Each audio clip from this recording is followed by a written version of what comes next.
Hey, how's it going, guys? I'm Paradoxic, and welcome back to Lucifer. This time we are on episode 5 of season 5. I think this is maybe coming close to the first half of season 5 that was released, because season 5 was released in 2 separate chunks on Netflix, and then season 6 is going to be coming, and I think that'll be the last season. I think season 6 is the final one.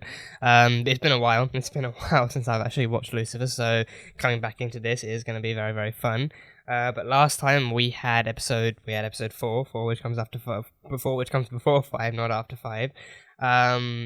But yeah, we had episode 4, which was a flashback, a really, really well done flashback episode, if I say so myself. It was like a kind of like a more black and white noir take on Lucifer, and it was Lucifer literally telling a story from his past of how he was in the 40s or the 50s in 1900s New York. It was after the war, after the Second World War, so like late 40s, obviously early 50s, that kind of time, and stuff. And he was actually telling the backstory of how he knew Lilith, and the backstory of his ring too. His ring, which used to be nothing too special, but it was formerly Lilith's ring, and it was a ring containing a stone she took from the Garden of Eden before she was cast out by God for refusing to submit to Adam. And originally it was just a stone. Just like a kind of memoir, like a memory from the garden, like one of the more peaceful times from her life. But then by the end of the episode, she actually wanted to become mortal. She wanted to experience kind of connection through mortality, the same way that humans did. So she gave the ring to Lucifer and blessed it with her immortality. But I mean, Lucifer being like an archangel, he doesn't really need that kind of immortality. He has immortality of his own, so that kind of works out for him. But I think his ring does still contain the same immortality that Lilith used to have. And then she lived a mortal life. She grew old. We saw her in the present day when Mazikeen went to find her and everything. But Trixie was the one actually goading the story out of Lucifer on Mazikeen's behalf. So she had been taught some tricks of the kind of manipulative trade by Mazikeen, so that was fun.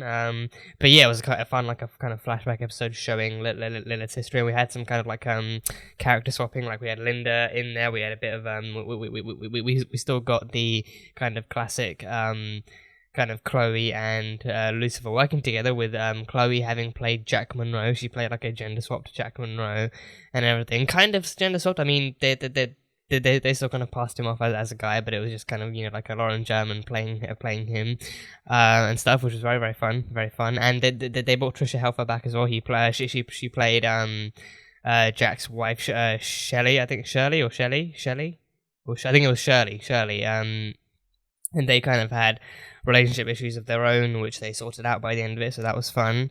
But yeah, I think overall it was just a really, really great kind of flashback episode that we saw Lucifer kind of explaining a bit of his history and a bit of Lilith's history and the ring's history and everything. So yes, I think that whole thing, like the whole kind of backstory to Lilith leaving and becoming mortal and becoming human once again, was the kind of secret that Michael had her kind of find out. Like Michael told her that he knew a secret of her, a secret about her life and her backstory, and he wouldn't tell her what the secret was, but he would tell her how to find out. And then he likely tipped her off about the ring, and then Mazikeen sent in Trixie to do some recon and everything. So that was how that played out. But in the end, she went to Reno and she found Lilith living by herself, and then Lilith kind of went ahead and justified her leaving anyhow, and said that, like Mazikeen already looked strong and independent and fierce and everything like that. So yeah, it was a fun episode in that sense, very fun episode in that sense. So going forward, I don't know what exactly Michael's plan will be, like how this is going to affect Mazikeen, because I think Mazikeen, it's always been a kind of like a weak spot for her, like the fact that her mother left her and abandoned her and her siblings and everything. So I think now that she knows what happened, and now she knows why she's, I think, because I don't know if, like, knowing that her mother now feels even less obliged to be in her life is going to affect her in any way, or if she's still going to move forward knowing that, she still doesn't need her, or she's gotten by just fine all this time. So now, I think maybe knowing that her mother still feels no need to be in her life might affect her in some way, but I guess we'll have to wait and see what that way is, or if it'll affect her at all. But now she knows that, so we can move forward actually seeing what the rest of Michael's plan might be in wreaking havoc on Lucifer's life. So yeah, it'll be fun. But that is it. That is pretty much all I've got from the last one. So on to episode 5 of Lucifer. If you guys want to catch the full-length reaction, that one will be over on Patreon, so you can go check that over there. But yeah, episode 5 of season 5 of Lucifer. Let's go. I just spent millennia down there, diligently doing everything he asked without complaint, and you have one sleepover in hell and Dad tells you your watch is over? Yeah. If you finish that sentence, I will come to your mysterious ways. That's a fair point, though. Well, suddenly the good son does what he's not meant to do, and all of a sudden, yeah. When I was very young, I had a baby. Oh, she had another one before her, before Charlie. She had a daughter, and she abandoned her. You have to. So that's what the picture was. I could have sworn someone told me it was actually Belinda's mother having abandoned her.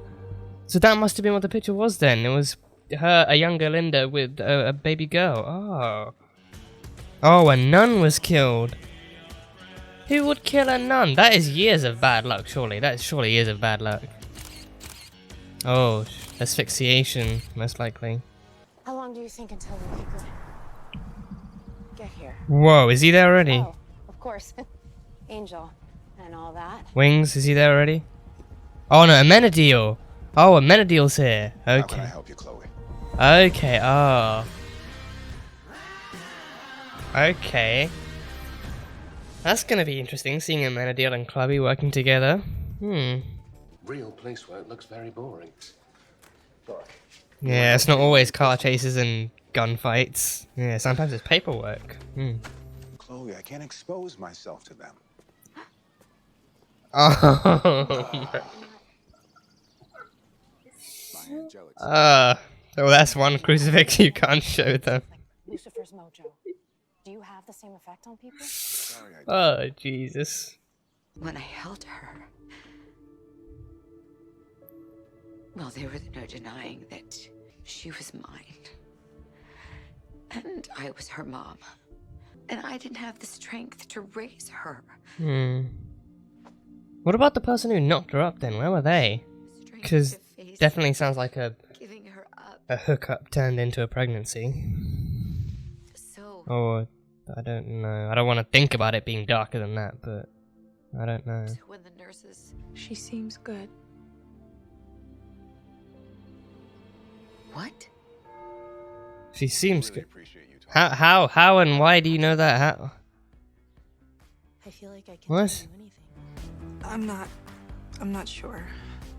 They're magnetically being pulled Do you towards know anyone him. who would want to hurt Sister Victoria? Yeah, just Yes. have Amenadiel ask, I yeah. Who? The devil, of course. It's a secret. What secret is that? Who can lie to those gorgeous eyes? So the Mother Superior of the nunnery. Shall we? Oh, damn. Willing to be arrested right off the bat. Okay. That's new. But hey, who doesn't love a cooperative criminal? Oh, I think I found the piece, Daniel. This is... Let me talk to them. He even had me going. I thought we actually found something worthwhile. Hard work. You have more control than you think, my child. Which is it? Control or faith? You can't have it both ways. It's a fair I argument. have faith in you, detective. That's Destiny Page's number. No one in their right mind would ignore her. Destiny Page? The pop star? Hmm. How would you know her number? Oh, well, funny Never story, mind. actually. I gotta tell Chloe. Great work, Lucifer. Take that back. Dan congratulating Lucifer. That's a weird thing to see. Hello. Great to see you. She's a spitting image. Holy damn. Whoa. How's the school district? Because we're considering it. Oh, them pretending to be a couple? Yeah, that's amazing. Schools are great, all the way through grade 12. And personally, I think it's wonderful that you're thinking of adopting. I was adopted, actually. Best thing that's ever happened to me. Really? Okay. Yeah, but this looks like a beautiful home. It really is. I wonder why someone would abandon it. Okay, can you give us Oh a my minute? god. Oh, jeez. Really on the nose. Really subtle there, Maze. Yeah. What are you doing? But who knows when or if Adriana will ever be ready to see me. Yeah, this is fairly out of the blue. This is I'm pretty out of the blue. realizing it needs to be up to her. Why would I feel guilty? Because you're the one who performed the little miracle on the detective's mum in the first place. That wasn't my... You what? Oh my god. You two angelic blabbermouths need to cool down. Go ahead, talk. Do you have any powers? Or anything cool? I don't know. Laser beam hands. Something? Yes, products of angel blessings get laser beam hands. Yes, perfectly No. plausible. Yeah. No. I need to speak with Destiny Page. I'm afraid Miss Page. That's needs Marv to from promise Daredevil. praise. I think his name is Marv.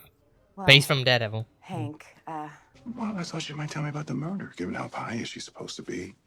But her recent music is clearly just a collection of beautiful lies.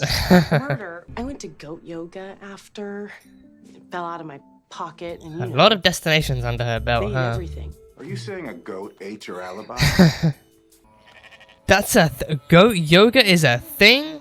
They use As goats for observers. yoga? Deserve what exactly? Excuse me, where's the woman that lived here? Lily Rose, she died a couple days ago. Lilith is dead. She died just like that. Well, a couple of weeks ago. Damn, she died just like that. That seems underwhelming. Just like you. Oh. Oh, damn. Okay. That someone attended class with black hair cut into a bob and wearing a pink hoodie. Ah. So she was here. Well, according to the transcript the detective sent over, that's what Destiny Page was wearing. Wait, you actually read the transcript? No shortcuts, Daniel. Yeah. See, he's willing to put in the hard work. He's willing to put in the work. You see, for eons, I was God's right hand, you know? For most of the time, I had no idea why I was doing what I was doing. But watching your perseverance, to see you keep digging for the truth, it's inspiring. And I wish I would have had the same curiosity, because then maybe I would have had the answers that you're asking for, Chloe. Bracelet bros for the win. This is very new. Well, This is very could new. see why a fiance. I feel as if I'm closer to God. Literally, because he's full of angel That's grace. exactly it. It's Like your love for God is being reflected back at you. Through me. So he's being used as a conduit for God's powers. I really wish you hadn't found that before me. Oh, Hank. God damn it. Amenadiel's bulletproof, right? Like an angelic Luke Cage or something? Oh, that is very gentlemanly of you. To die first. Yep, he's bulletproof. Angelic Luke Cage, alright. What if it wasn't fake? Oh, What damn. if it was more real than even she could possibly know? And you, Hank, Look at those wings. Look at his beautiful wings. have faith, Hank. Oh, damn. Oh. So you're saying Lucifer reflects people's desires back to them? He's a conduit Who for wouldn't want to be with their greatest desire? sins. Well, yes, Yeah. I He's a agree, conduit but of sins. when I look at him, I That you're the only mortal who sees him For him. for who he truly is. She has the gift of loving him for him. And Yes, but vice versa. I didn't get to say that I hate you. I didn't get to say that I forgive you. I didn't get to say anything because she's gone. She died, Linda.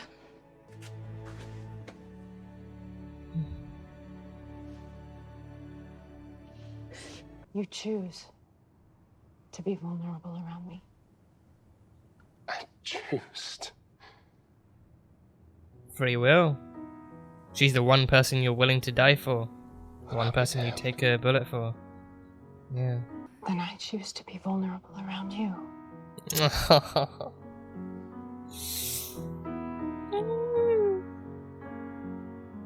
Okay, yeah, that was fun. That was a very, very fun episode. Yeah, so Amenadiel returned. Amenadiel was released from hell by God himself. And I think that, like, to open up with that as well, I mean, technically to open up with that was, like, a great thing. Like, you know, like even Lucifer, even Lucifer pointed out, like, you know, Lucifer does what he's told to do and spends millennia after millennia down there, and God doesn't bat an eye. But the one time his good son, the proper son, actually goes down there and spends so much as a weekend down there, God's like, you know what, take the day off, take the year off, take your whole life off if you want to. You don't need to be down here torturing souls and overseeing hell. That's your brother's job. So go have some fun, go back to your wife and kid, and relax a bit. Like that. It was a funny kind of tone to actually open up to.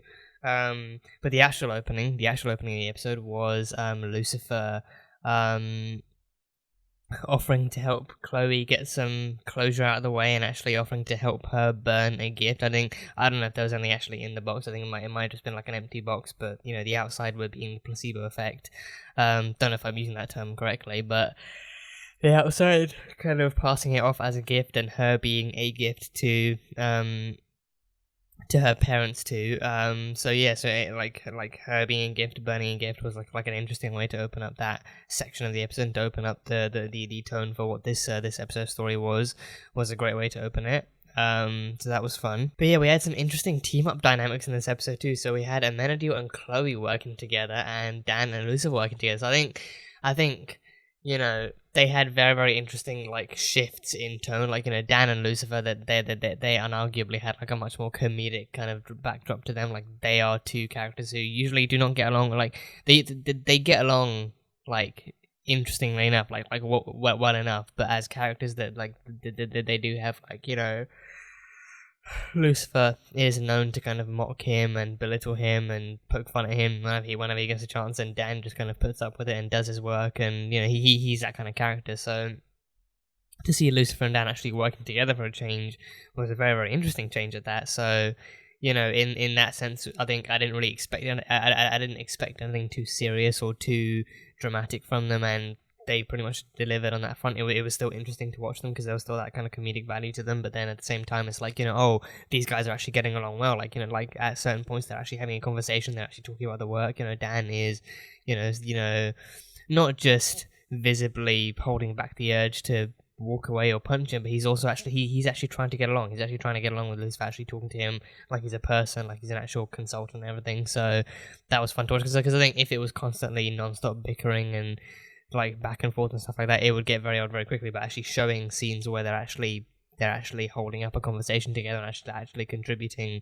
to a scene together is very, very refreshing and also realistic to see, I think.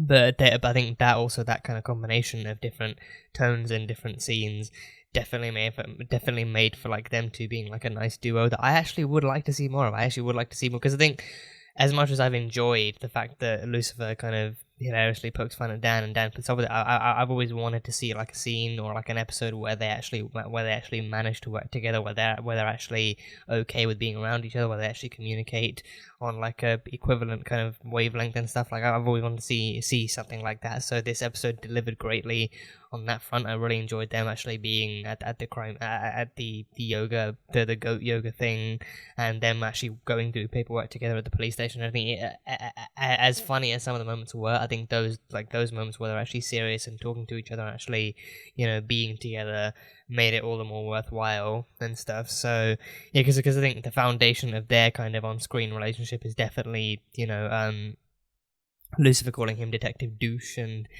treating him just kind of poking fun at him and making fun of him and stuff like that. That's the foundation. That's where it all started. But now I think they have actually known each other and spent enough time together to know that they're still there to get the job done. They're still there to work together. They don't hate each other by any means. So there's no actual extreme levels of hostility, but it's part of their relationship. It's definitely part of their relationship. And now the added layer of actual occasional communication and cooperation and respectful boundaries is still there. So it's very, very fun to watch in that sense. Very fun to watch in that sense. And I think it also helps that now with the start of the season, we saw that Dan was actually going through his self-help books and his actual positive mental attitude thing, and even the bracelet bros. The bracelet bros were a thing. They actually banged their bracelets together after they found out about the ring and the fiance and everything. So that was cool. But seeing them work together is just a really, really fun thing. So I think it balances out with that whole kind of comedic kind of thing with the whole added kind of actual kind of drama and kind of emotional depth and levity of Amenadiel and Chloe's kind of working partnership and everything. So yeah, Lucifer and Dan was very fun. Lucifer and Dan was very, very fun. But yeah, no, Amenadiel and Chloe, they got along so well. They got along really, really well. And I think it's also because, Amenadiel and Lucifer are two very different people. Like, like Lucifer is understandably that kind of carefree, party hard kind of guy who just lets loose whenever and wherever. Whereas Amenadiel, I think, especially that, I think they even addressed that in this episode. Like Amenadiel saying that, like when he first started working for his father, he followed orders blindly, did what he was asked. He wanted to be the good son. He wanted to set an example. But then, he even commended kind of, Chloe's kind of perseverance and her determination when doing her work to actually find the truth and dig through clue after clue after clue. And he even said, if he had that kind of mindset early on, then he might have had the answers that Chloe was searching for now. But he never questioned why God sent him down to bless Penelope Decker and her husband with a kid. He never questioned why God made him do anything. He just followed orders and tried to set an example as to what God's children should be like. And because of that, he never really questioned God's kind of plans or like that. I think that is also like a good kind of like a good enough connection to make the fact that no one ever questions what God's plan is or why He makes these plans. They just follow along and trust that God has the power to set things right later down the line. So I think that would have. I think it's what he was subtly referencing. But I think if they actually made that like an actual kind of opening or closing statement, then it might have made for like more interesting dialogue. But I think that whole thing that they explored together was really good too, like God having that power and Amenadiel just being like a magnet, for the kind of like visual like kind of attraction of the nuns. Like, I mean, on the one hand they did actually visibly kind of like aesthetically compliment and saying like oh, you have such big gorgeous brown eyes, you're such a handsome man, like I can't stop looking at you. Like, he is, D.B. Woodside is a handsome guy, so that definitely helps. But I think that is also like a thing I kind of tracked onto, like Amenadiel being an angel, he is full of angel grace, he is full of like we haven't really seen that like that kind of interpretation we've only really seen on Supernatural. Like angels, like when they're cut, they have the grace kind of bleeding out of them like a shining light and everything. And there was one scene, I think in season 14 or 13, when we saw Anael actually looking at Michael in Dean's body, and we saw things from her perspective. She actually saw like an embodiment of angel grace and the wings and everything. So we haven't seen anything shiny, any really bright lights in this show that I remember. But we do have angel wings, we do have flight and everything that we've seen like that, so that was cool. But I think one theory I had was that like Amenadiel isn't just full of angel grace, but I think closer towards the end, when he figured out the truth about his own existence and his own power over people through God's power, is that he is, as an angel, he is a conduit of God's power. Like, God has that power to make people believe and to actually believe in the divine plan and divinity and that kind of stuff. And that is what religion, like, people have based religion off of, like faith in God, following. Like faith in God, I think would be like one of the more foundations of religion. But I think following God's rules, doing what God says, I think that's like it's. I think I don't know if it's more arguable that people themselves might have come up with that. I think the more cementable version of that might be exclusive to angels, the ones actually tasked with doing God's bidding, and especially in the context of this show, Amenadiel being tasked with God's bidding, and like Raphael, Uriel, any other angels out there actually being tasked with doing God's bidding, whether it's coming to Earth and taking something or doing whatever.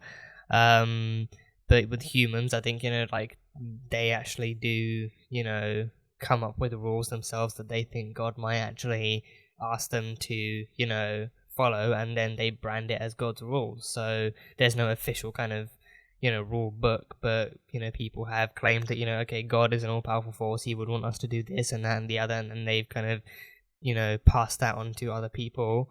Some people in negative ways, some people in positive ways, but I think that kind of thing is somewhat more of like a human creation. It's what people think that God would want them to do, and then they follow that. And I think and so some people do enforce it on others, some people don't. They just lead their own lives and let other people kind of choose whether or not they follow that same lifestyle or not, according to their own free will. And I think, especially in this episode, they kind of followed that too. Like, especially, I think that kind of control versus faith kind of argument that Chloe brought up, like, you know, so which one is it? Do you think you actually have control over your own life, and God would, and that God would love you no matter what you did, or do you think that, you know, you have to have faith in God's plan, and, you know, just let things happen naturally, and if they end up bad, they end up bad. If they end up good, then they end up good. And I think that also kind of plays into like what religion really is. Like, is it something you have to have undying blind faith in, or is it something that, you know, if you love God and you know, kind of make your own choices, then you have to have the faith that, you know, I think that could be like another version of the faith. Like, you have to do what you feel is right, what you feel is right for yourself, and you have to have the faith that God will love you no matter what. Or do you actually go along with what other people say God would want you to do, and have faith that God will actually, you know, grant you enough kind of positivity and, you know, like good fortune and goodwill in the end, despite like whatever you've gone through in the end. Like, I think that is like an interesting way to kind of look at those, like to look at that argument. But yeah, and I think that is also the one thing that kind of separates this from Supernatural. I think with Supernatural, I think with this being Lucifer, I think the focus is unarguably a lot more kind of pinpointed on Lucifer and on the existence of those angels. But with Supernatural, Lucifer is more like a side character. It's the focus. Not only, I think, is the focus on humans more in Supernatural, but it's also, I think, with Supernatural, they've never made it like too religious. They're like they've never really once like brought the Bible into it in the same way they might in other mediums. But with Supernatural, I think it's always been more mythological. In Supernatural, it's always been a lot more mythological, a lot more lore based, a lot more event based, and like, you know, figure based more than it is based on any kind of testaments or whatever. But with this one, I think they don't really bring the like quote the testaments or bring the Bible or the rule or any kind of rule books into this too much. But they do still follow, like, you know, like the kind of concept of religion and faith that already exists in our world, and actually adapt it to how these figures might think or would think. Which is an equally interesting perspective to actually execute it upon. So yeah, like Amenadiel, I think I think he might feel he kind of stated that he felt like a similar way. Like, he didn't really feel like he had much control early on in his life. He felt like he had that kind of faith where, you know, he felt like if he went along with what God told him to do, then things would work out in the end, and he'd actually benefit from it somehow by being the good son, being a good angel, like actually, you know, making sure things worked according to God's plan. But then I think we have seen, as an audience, we've seen that, you know, since season 1, the more time he's spent on Earth, the more time Amenadiel has spent among humans, among Chloe and Linda and Daniel. Like the more time he's spent among these people, he's learned that humanity has its own flaws and strengths and weaknesses and everything. He's learned that, you know, like, some people don't believe in God, they get by just fine. Like, without any sense of religion. Other people kind of, you know, believe in it on like a spectrum. Some really strongly, some not too strongly at all. And he's learned to adapt to this and to actually and to see people for what they are and who they are, as opposed to what they believe in. And now with this whole Chloe stuff in the mix too, he wants. I think deep down he does want Chloe to see that she's a person with her own free will, and that she's also a person who deserves her own free will. But he knows it's not as easy as telling her that. She actually has to actually experience and know that she actually is a person of free will more than anything else. So it's why I also like really like that revelation at the end, that he actually came to understand that, you know, that all these different things about himself and Lucifer and Chloe as well. Like he's a conduit of God's power. So like I think it's also like an interesting way to actually like craft those characters and those histories, because I think Lucifer, like, you know, like the way he described him, like, oh, Lucifer is someone who people are drawn to because he draws out their inner desires, what they want, and usually a lot of the time it's also sinful too. Like, you know, like Lucifer, like the devil is an embodiment of the 7 deadly sins, like the different sins people commit, be it adultery or, you know, adultery. I think is adultery, like adultery, or like, you know, any sexual desires that might be considered sinful, like murder, or any like, because usually like when he draws people's sins out, it's a 50-50 thing whether or not what they did is connected to the crime that they're solving, or whether it's actually just like a generally kind of sinful or like a sinful thing that, you know, that they feel they might be judged upon. But it's always like something that they feel is shameful, or something that they feel is kind of sinful, or like negative in some way. So he draws out those desires, like, you know, something that you do that you feel guilty about because you worry about how other people might see you, like regardless of whether or not they believe in God or religion or whatever. So he's like a conduit for that kind of power that might be seen as negative. Like, oh, if you have free will, then you're more likely to act out on your desires, and then you commit all these other sins that God might punish you for. But then with Amenadiel, he's like one of the purest angels out there. He's actually like a proper conduit of God's power, and people, the nuns especially, they see him and they're drawn to him because, again, like, God's love, God's power is reflected off of him onto them, so they see what they believe in, like they see what they've kind of sacrificed other aspects of their life for. They see what they've kind of spent so much of their lives devoting their time and energy to. So I think that it's like an interesting kind of like explanation of what their characters are and who they are and what they're like and everything. And then Chloe is the one mortal out there who's actually not like other humans. I think that must be like her superpower, like her immunity to all these angelic things. Like, she can actually think clearly. Like she sees all these like these angelic beings around her, and she can still think clearly. She doesn't feel like an overwhelming sense of devotion or love for God when she looks at Amenadiel. She just looks at, you know, like a guy, like the brother of Lucifer. When she sees Lucifer from day one, his powers have never worked on her because she has those desires, but it's not in like a sinful way. She has the desire to be free and to, you know, like do what she feels like she wants to do whenever she wants to do it, but it doesn't really come as like a sin to her. She's aware of the fact she has like a self-awareness. Like she knows that in some cases people might consider it to be a sin. She might get judged for it, but she doesn't have that kind of like a draw to, like she's not drawn to him in the way that others are in like when like actually confessing their sins to Lucifer. So I'd say that immunity is her superpower. That immunity is most definitely her superpower, and I think I love that scene too. The fact that she says like, "Oh, I was blessed. I was like a gift from God. Like some of my parents couldn't have kids, so then God actually sent you down and actually had them bless him, but like bless her mother with the ability to actually bear children." So she's like, "Oh, do I get any cool powers like laser beam hands or flight or wings or anything like it was like a really like for a split second it was a really cute way to execute that kind of reaction moment.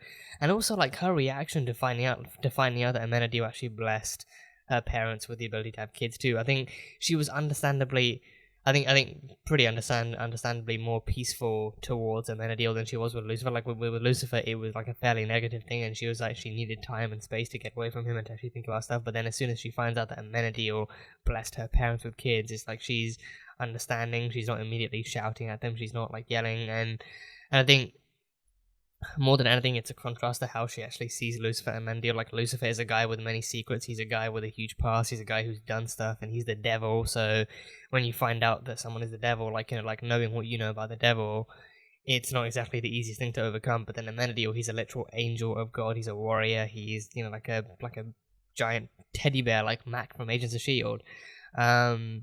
But he is, you know, he's a good guy at heart. He likes people. He wants to help people. He, you know, kind of helps where he can. He's a good guy. You want to, you know, be around him because he gives off that kind of positive vibe. So she and he's also not like a guy who would do anything with any ill harm. Like, you know, like Lucifer knew about this for years, and he held it from her. But with Amenadiel, he's like he did it to understandably to protect her. He did it because he had no other choice. He was following God's orders back then. He didn't want to disappoint him, and I love the question that she immediately asked him, like, wait, does this mean you're my dad now? Like, since you blessed her, like, but no, he didn't actually donate any angelic sperm. That power goes straight to Charlie being like a Nephilim of sorts. But no, he assured her that, you know, her parents were in fact her actual biological parents, but just with the added kind of blessing of actually being, you know, fertile and everything. So yeah, it was great stuff.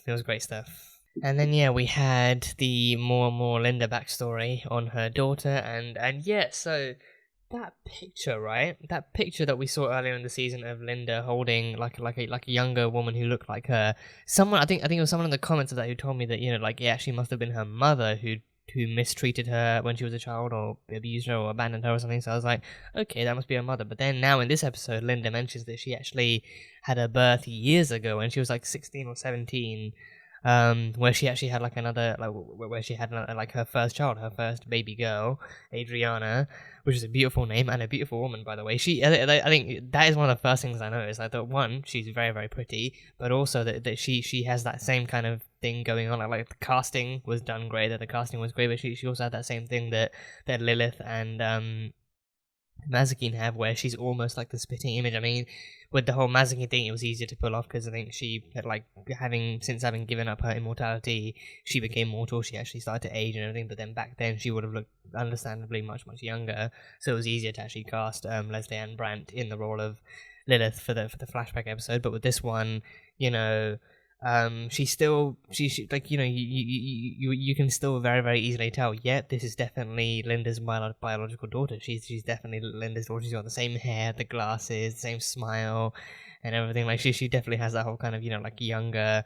Linda Martin kind of vibe going on, and she's you know, blissful. She's very, very happy with it in life. She even said that, you know, adoption was one of the best things that happened to her. So I mean, you don't really get much of a negative vibe from that. Like she never really expressed any hatred for her bio mother for having given her up, or for having walked away or anything. Like she definitely has like a life of her own. She's grown.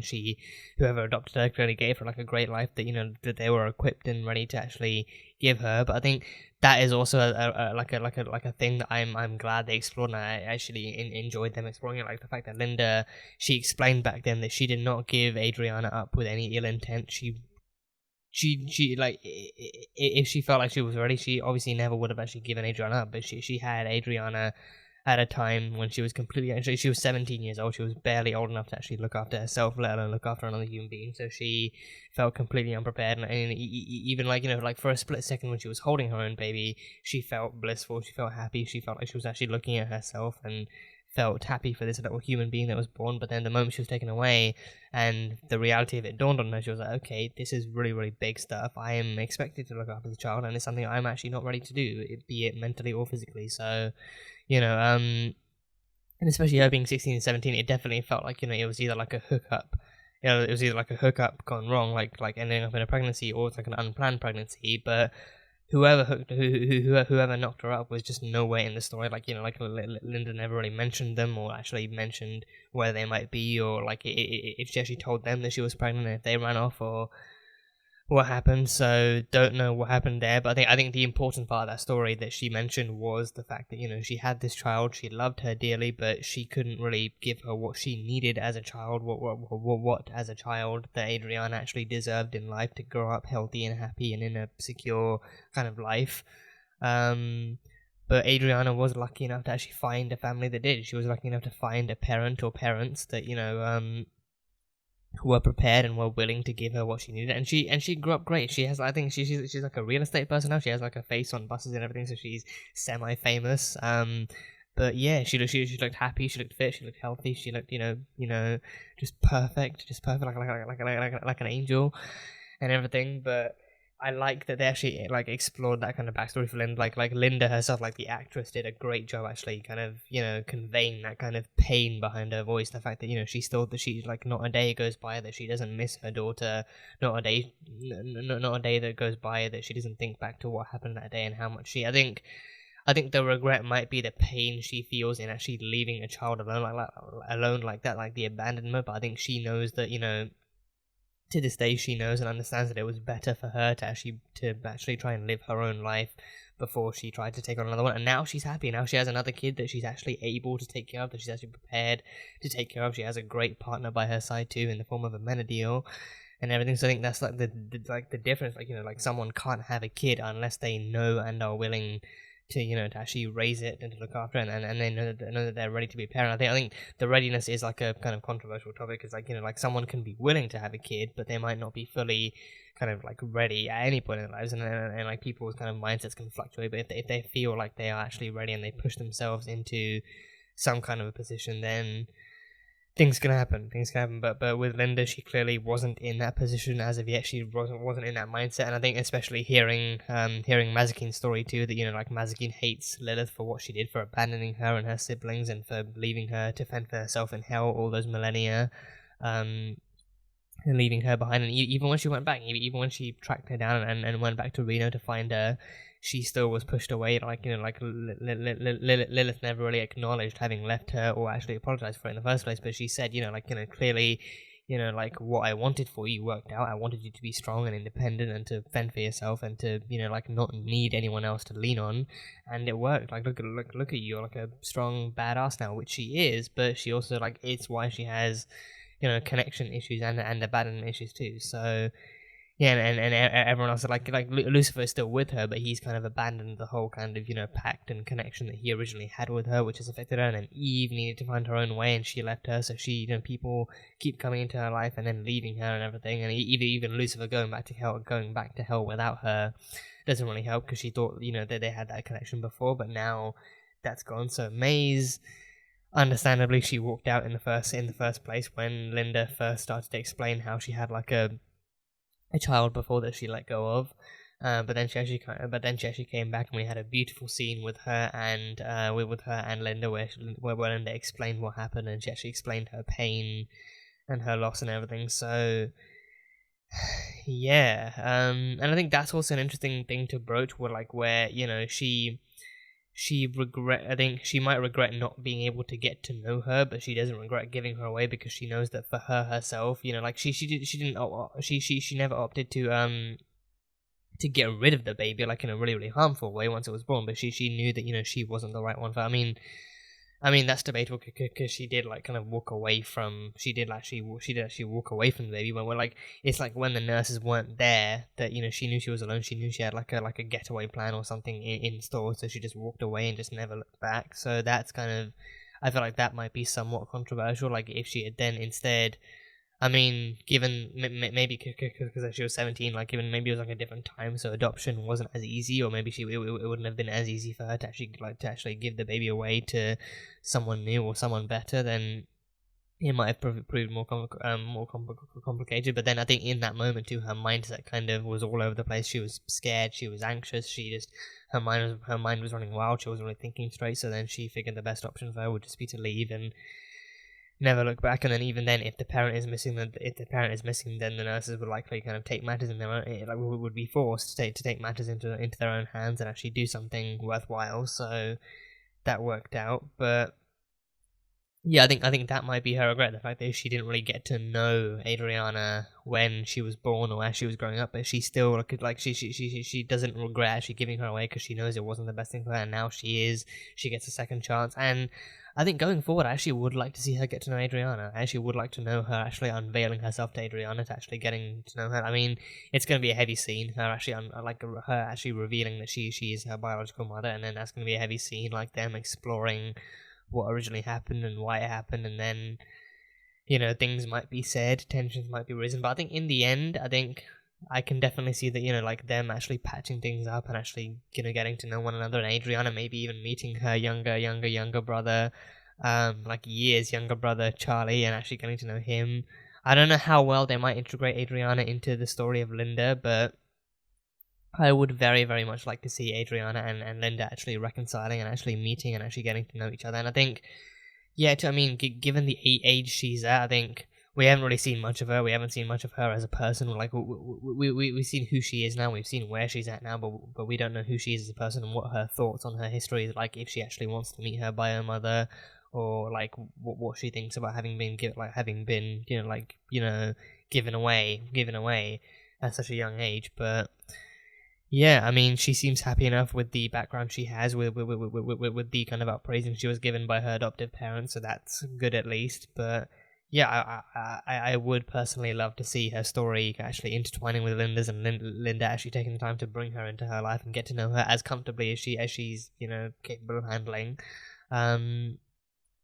But yeah, Linda and Adriana is something I'd like to see. It's something I'd definitely like to see. And yeah, the case stuff with Sister Victoria and the nuns and everything, and Hank, I think I recognized him. He's been, I think most recently I've actually seen him. He was in Dexter. I think Dexter, that aired years and years ago, but most recently, I saw him in like the previous season of Dexter.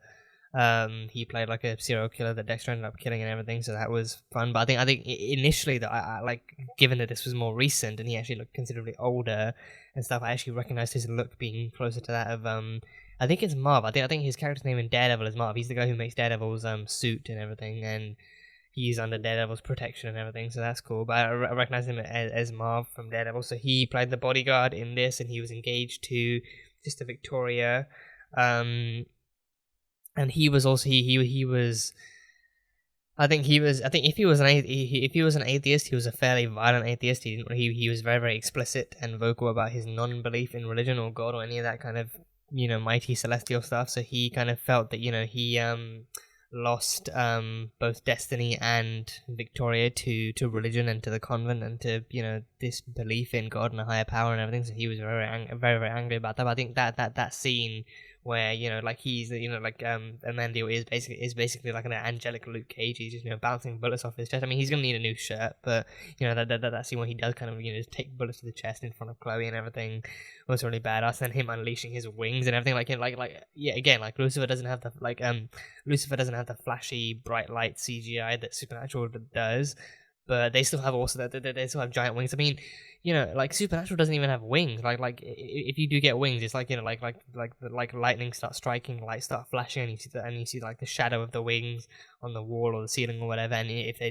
die, then archangels have their wings kind of blasted out against the floor. But with this show, you actually get physical wings that you can actually see, which is arguably cooler.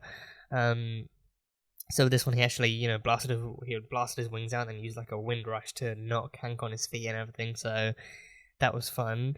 But the story with the case was cool. I think especially, and also that scene with the one nun that came by just to make out with Amenadiel. Like she felt like that was her one true desire. I think it must have been like a mix. Because she went there with the intention of speaking to Amenadiel, but we don't know if that was her original intent, or if it was the addition of Lucifer being there. That her inner desire was to make out with an angel, and there was an angel right in front of her. So it was kind of like a clash of angelic kind of influences or whatnot. But either way, that was like an interesting scene to watch. I figured that was where I was going. Like the way she kept on talking about it, I figured that either she's gonna pull out a gun and try and shoot Amenadiel for whatever reason, or she's going to feel like there's this kind of deep inner sinful desire within her to actually do something like this. And being there in a room alone with Amenadiel is the one chance she gets, and then she's going to act on it, and then she's going to make out with him. Didn't really progress further than that, but she got what she wanted, or at least most of what she wanted, so that happened. But yeah, that was fun. I think that was a somewhat more kind of like a mixed kind of scene, like a tone of scenes, of a scene of mixed tones. Like on the one hand, it was kind of somewhat comedic, somewhat interesting to see execute, but then after they actually started to talk about it, it kind of happened where Amenadiel kind of figured out what was happening, and he figured out that she was connected to God through his influence, and he was reflecting it and all that stuff. So yeah, it was interesting. But yeah, that is pretty much all I've got from this episode. Fun stuff. Very, very fun stuff. And I think this one definitely felt a lot more story heavy than the last one. The last one was a mixture of a fun little flashback episode combined with the backstory that Mazikeen required to actually look up her mother and confront her on things, which didn't fully happen. But yeah, even this one, Lilith died. Lily Rose died. It seems like at first it actually seemed like anticlimactic, like all of a sudden Lady Rose is gone. But then the longer that scene went on, the more that Maze hung around in that apartment and found the picture and bashed it. The more that scene drew on and the music kicked in and it went to slow motion, the more the emotional gravity of that scene actually kicked in. Lady Rose is gone. She lived a life though. She lived a life. We saw the end when they cut back to the present and Mazikeen found her even for a little bit. We saw that they casted someone completely different to actually convey that message. But Lily Rose was older now. She was human. She had an actual mortality factor into her life now. She lived her life. She lived her life hopefully how she wanted it, hopefully as connected and intimate as she wanted it. But she lived her life. She actually lived her life, and it was one free of any responsibility or burden that she didn't really want before. But now she's gone, and you know, May's kind of lost the one chance she had to reconnect with her mother and to actually think about what she wanted to say. Like she said she wanted to say, I hate you, I forgive you, but she didn't really get any of that, like the chance to do any of that. So yeah, Mazikeen now has to make sure that, you know, or at least help Linda become the best mother that she can be, which I'm sure Linda can do on her own, but I think having Mazikeen in her corner, as always, as her best friend would be, is all the more better for her to actually live on. So yeah, Lilith is dead. Lily Rose is dead. It feels weird saying that. It feels weird saying that because we didn't really get much of her in the present day besides from that one ending scene, which feels weird. But I think that's what's it meant to be. Like it's meant to be that, you know, like Mazikeen finds all of this out, but also doesn't get the chance to actually say any of this, which isn't really that great. But it also, I think, it might help to push Mazikeen's character forward to actually understanding that the family she has now is the one that actually helped her become who she really is, which is a badass demon who also has feelings and also has intimacy and stuff. So yeah, I guess that's that. But yeah, that is definitely it. That is definitely all I've gathered from this episode. A fun one, a very, very fun one. So I think moving forward, I think Chloe came to the revelation that, you know, she has that immunity to Lucifer because of her blessing gift, and she is still like a whole person all on her own. But Lucifer also chooses to be vulnerable around her because she's the one person who is drawn to him because of who he is. Everyone else is drawn to him because their carnal desires are brought out through God's kind of powers of detection. But with Chloe, she has gotten to know him over all these years. She's fallen in love with him over all these years. But now she's the one person who actually doesn't fall for any of his kind of magical BS. She loves him for him and sees him for him, so because of that, she's the one person who actually gets him, so she's the only person actually worth falling for. She's the only person worth being vulnerable for. She's the only person Lucifer feels is actually worth bleeding for, so that in itself is a very, very kind of romantic sentiment. Like she's the only person he would literally actually let a bullet pierce his skin for. So that was a very, very lovely ending. That was a very lovely ending for the both of them. So I anticipate much brighter, more positive vibes going forward. No more bullfuckery from Michael going forward. I'm hoping that we actually get to see some more positivity between Chloe and between Lucifer and Chloe. So yeah, we'll see exactly what Michael's got up his sleeves next time.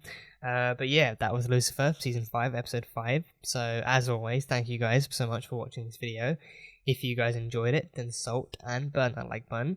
Comment on what you thought of the episode and what you think might be coming up next time on Lucifer. Once again, for those of you who want the full length reaction for this episode, it will be over on Patreon, so you can go check that out over there. And yeah, that is it. So I will see you guys next time.